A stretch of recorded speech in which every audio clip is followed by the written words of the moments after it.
Hello again. We are doing the inspection on the engine assembly. We finally took it out of the car. You can tell it's out of the car. We're doing an inspection on all the major components. So starting with the transmission assembly, seems like somebody did some work on this before. The torque converter looks new. However, it did have some shifting problems. I noticed that this solenoid here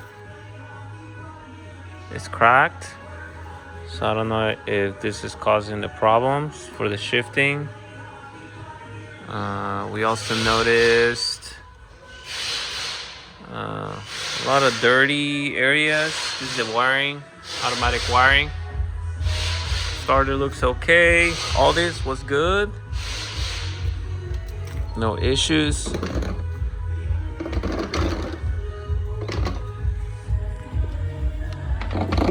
Very filthy. A lot of oil leaks.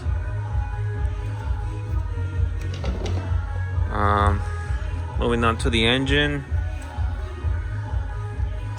We're looking into, first things we did is a compression test. So we're getting a 200 psi on all 4 cylinders. So that's a really good sign that it's a healthy motor. We made sure we drove it around the block and it wasn't overheating. It wasn't consuming coolant either. So all these are really good signs to do an engine replacement or an overhaul.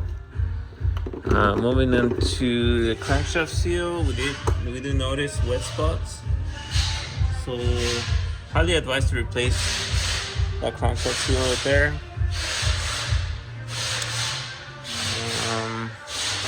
We do have some oil leaks up here. Seems like it's coming from the VTEC solenoid and the distributor. Basically, those 2 spots right there.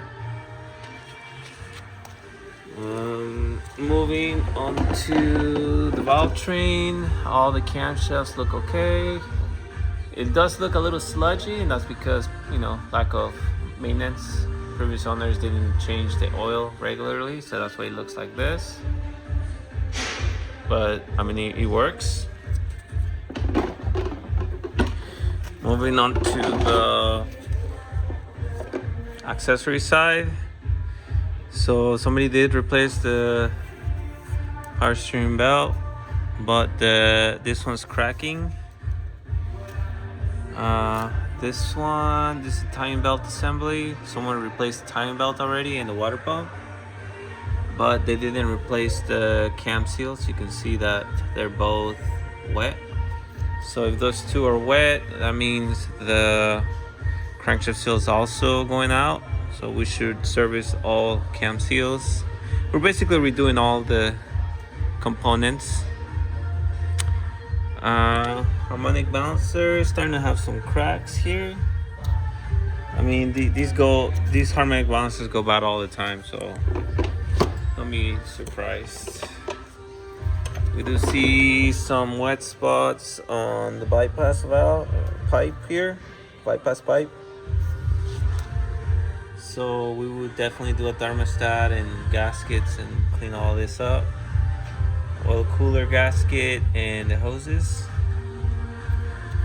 And then most importantly,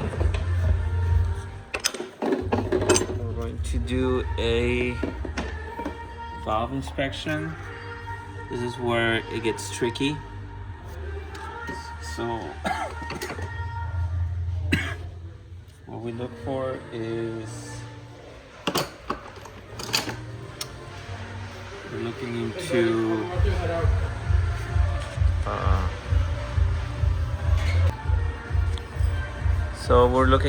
the valves now.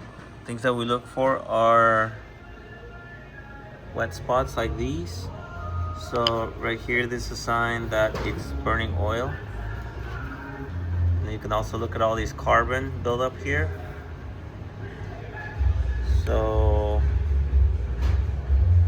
probably advise to do a valve job, take the head off, head gasket job with a valve job, clean all the valves, new valve seals.